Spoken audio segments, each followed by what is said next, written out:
distinctively colored woodpecker with a length of 13 to 14 centimeters. My mantle, back, and rump are deep red with olive shading. The upper sides of my wings are red and my main flight feathers are brown. I am the blood-colored woodpecker. Hi there, I am Lorene Ward. Welcome to Homestretch Magazine with a Difference. We're hitting the road with stops along construction sites on the East Coast Demerara. This week we will highlight Guyana's 10th tongue, Personality of the Week, Sloth Island, and construction safety tips.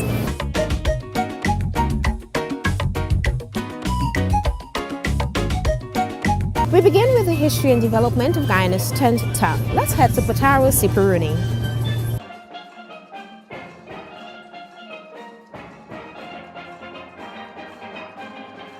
Madia is a small community in the Potaro Siperuni region located in the heart of Guyana at an altitude of 415 meters. Madia was established in 1884 by the Africans after their emancipation.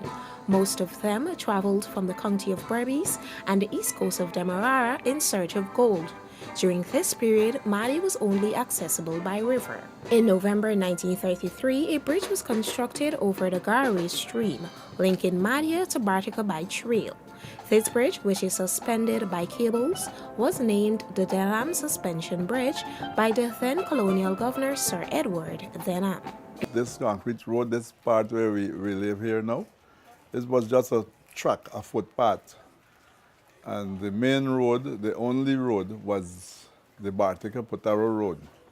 That's where everybody coming into Madia, if you didn't come by air, you came by road through Bartica, across the Garay Stream, Denham Suspension Bridge, which spans the Potaro River, into Madia. In those days, it was strictly pork knocking and the diving. The mining was for diamonds mostly. People did a little bit of gold, but it was diamonds primarily. Madia has been the historic home of the Patamona indigenous people, the coastlanders and islanders. They are immigrants and their descendants from the Caribbean islands, particularly St. Lucia and Dominica. Throughout the years, Madia has satisfied both local and international demands for gold and agriculture. Agriculture it still exists today, but not as much as it was back in the days when I was at school here. Almost everybody had a farm, a garden, or something in those days. But now the agriculture is primarily done by Amerindians, and that is their subsistence farming. Most of the people have gravitated towards mining. They've gone to the soil, yes, to the earth, but to eke out the mineral, gold. So agriculture is sort of neglected. And I wish that we would return to agriculture.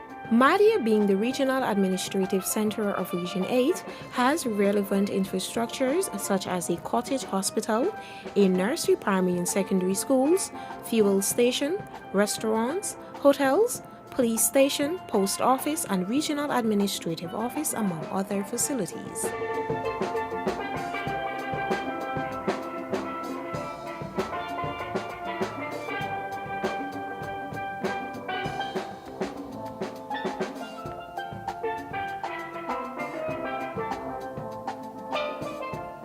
On the 25th of October 2018, Madia was declared Guyana's 10th tongue. A monument was also erected to mark the historic moment. The monument was unveiled by the President of the Cooperative Republic of Guyana, His Excellency President David Granger, and Minister of Communities, Honorable Ronald Bulkan, in the presence of other ministers and officials.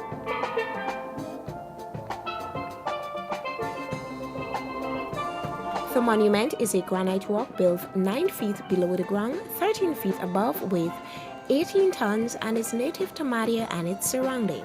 It came from the Eagle Mountain Kilroy mining camp. This rock, for me, as it stands, it's a monument. It tells many stories. It's native here. It would have shown what weathering would have done. If you go on the other side of the rocks, you will see the rippling effect of water passing through and creating its own channel.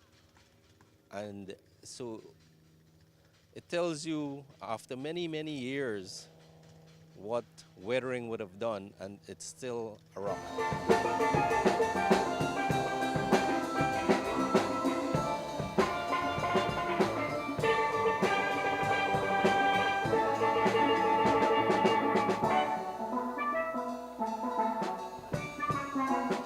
Residents of Madia express how they feel about their community becoming one of the many tongues in Guyana. Very happy about the township. It is, I know it's very beneficial to the community, to the entire community of Madia, and I'm very happy because it brought everybody together. I know it will help socialization and everything else. It has a lot of benefits, so it's good. I feel that being a township is one thing in life that the Region 8 get upgrade, and we are looking for motivation. Never mind that we have to pay tax in Madia for development, but it's a step in life of motivation, and Madia people will benefit. I feel nice, I feel good that Madia become a township. I live in Madia for 26 years now, and I see a lot of development in Madia. We've seen development in our little community. We have concrete roads, we have lights, because back then residents either had a candle, a lamp, or some persons were fortunate to have the Lister engine. But now we have electricity, we have concrete roads, we have water, and so forth. And we're thankful for the progress that we've made from then to now. And I'm thankful to be alive to watch my community grow from a small landing where people would just come and stop over and then head into the back dam to now a town.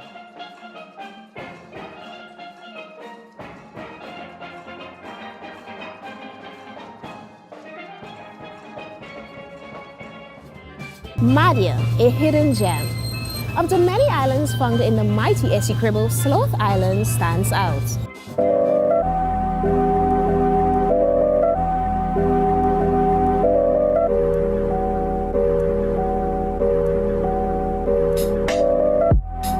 Of all the breathtaking destinations within the Essequibo River, Sloth Island is a popular one. Each year, tourists to Guyana travel inland to this paradise. Situated opposite the township of Bartica on 160 acres of pristine rainforest, the island can be accessed by land or plane. This is one of the places where you could find peace, you can find tranquility. It's very, very quiet, and of course it doesn't have the loud music and the jet skis and the big boom boom boxes that a lot of people love. It doesn't have that. Purposely. Come, enjoy, relax, rest, find yourself. You can sit, read a book, write a book. Just find your inner self. It's a private island getaway. Whether you're looking for a holiday to unwind as a couple, family, a group, or just seeking that romantic getaway, Sloth Island can admit you first. It's ideal for bird watchers and those intrigued by sloths. The mighty harpy eagle may be spotted on the island along with other birds. There are some diehards, there are people that are very interested now in nature more than before, and it's very satisfying. For those of you looking for a little more adventure, Sloth Island has an extensive range of land and water activities. We can choose from bird watching, nature walks, wildlife viewing, kayaking, swimming, paddling. We have volleyball, cricket, chess, dominoes, cards. We have a square over there we call the Tarzan Square, where you swing on the trees and a vine hanging from the trees. Or you can just choose to relax in a hammock under the shady trees. Step into paradise. Visitors can enjoy a stay at the main house. It has 4 self-contained spacious rooms, a kitchen, a breezy reception area, and a veranda. Additionally, a walkway connects the main house to a very large 2-roof benab, which houses an open recreation area, restaurant, and bar.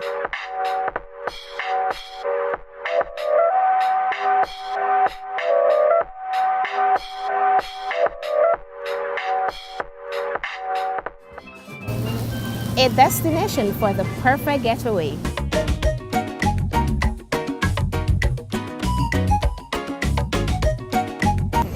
Get ready to meet Guyana's top CSEC achiever.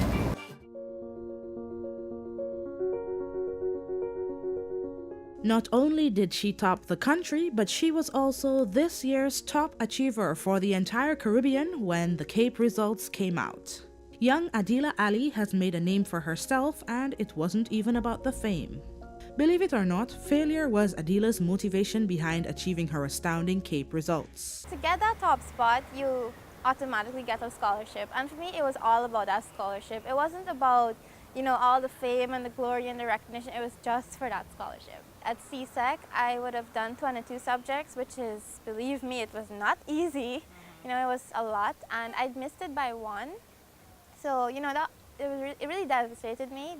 But, you know, I picked myself up and I got, you know, my second chance at Cape. Building a weekly schedule around school and lessons was Adila's master plan. My entire week, really, and my entire schedule was centered around school and lessons.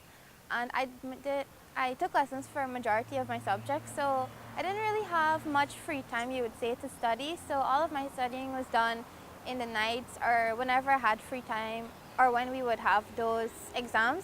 I wouldn't say I had a routine where I would get up at this time and study. It wasn't like that because I'm not someone who likes a routine. I just like to go with the flow.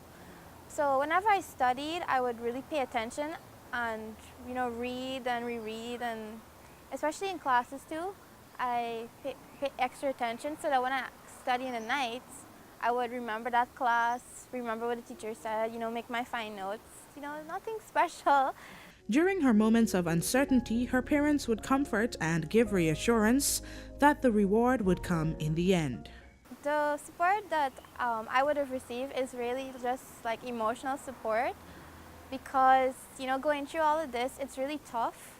You know, it's really hard on you, and they wouldn't have necessarily helped me academic-wise, but they were there for me, supporting me emotionally, you know, encouraging me when I felt down, you know, remotivating me, telling me, you know, you can do this. And friends would also chip in during the process, working out misunderstandings and uncertainties in the various subject areas. Finally, after tiring weeks and months, excited parents and teachers and anxious Adila got the news. When I got the news, I was super excited, super happy. Actually, the day before, I was traveling home from Essequibo from my family, and a friend called me and told me that results are out, and I just went into full panic mode. I started crying. I was like, oh my God, I'm gonna fail. And I didn't even see my results yet, right?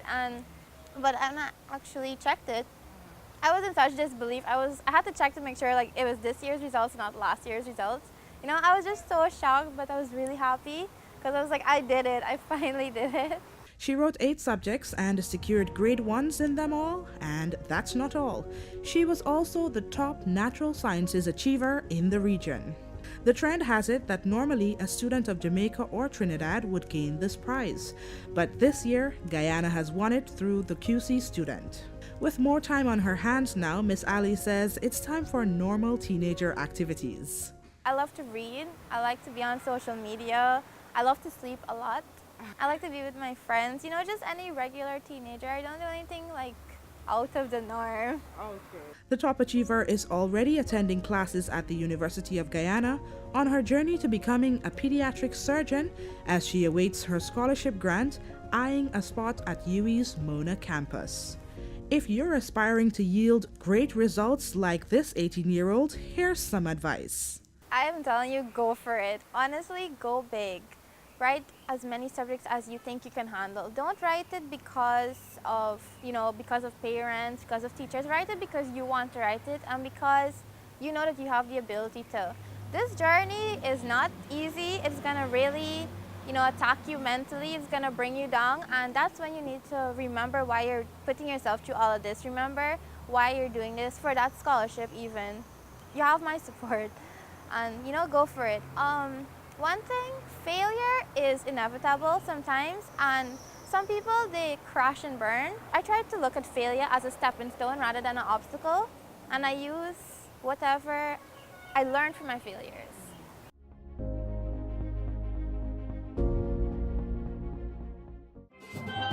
is already at the University of Guyana, though she has secured that scholarship, talking about not wasting time. Construction work is considered to be one of the most accident-prone jobs. Here are tips to remain safe.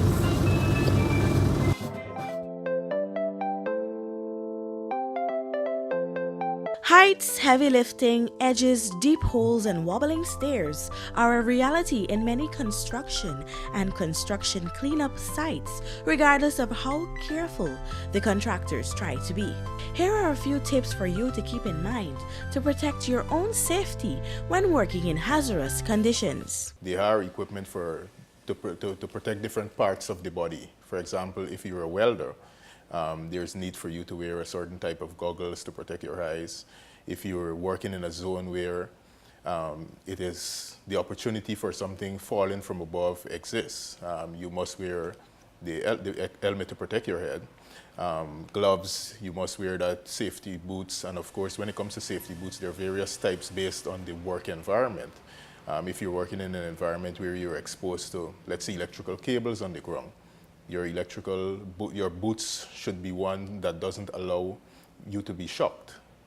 It can protect you from that. When working in this hazardous environment, one should always wear the following protective clothing: eye and face protectors.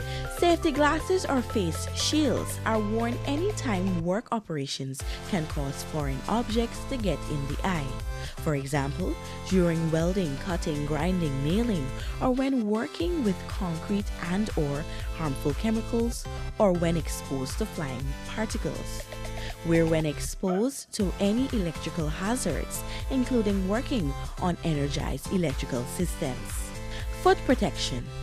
Construction workers should wear work shoes or boots with slip-resistant and puncture-resistant soles. Safety toe footwear is worn to prevent crushed toes when working around heavy equipment and falling objects. Hand protection. Gloves should fit snugly. Workers should wear the right gloves for the jobs. For example, heavy-duty rubber gloves for concrete work, welding gloves for welding, insulated gloves and sleeves when exposed to electrical hazards. Head protection. Wear hard hats when there is a potential for objects falling from above, bumps to the head from fixed objects, or of accidental head contact with electrical hazards. For hard hats, routinely inspect them for dents, cracks, or deterioration. Replace after a heavy blow or electrical shock. Maintain in good condition. Use earplugs or earmuffs in high noisy work areas where chainsaws or heavy equipment are used. Clean or replace earplugs regularly. One should also be cautious with electricity and equipment. Construction sites typically need a lot of electrical installations. Lifting equipment mostly involves electricity and weights. When working with such equipment, heavy machine operators need to ensure that there is no wear and tear in the machine and should be sure to follow the listed safety precautions. So let's say for a painter that's working on somewhere that is above ground, they must ensure that whatever scaffolding that are there for to take them up to the level where they want to paint, that is properly secured to the ground so that they wouldn't fall. So there are various type of devices and measures that can be adopted, and those will aid in protecting those persons. Be sure to keep a first aid kit handy.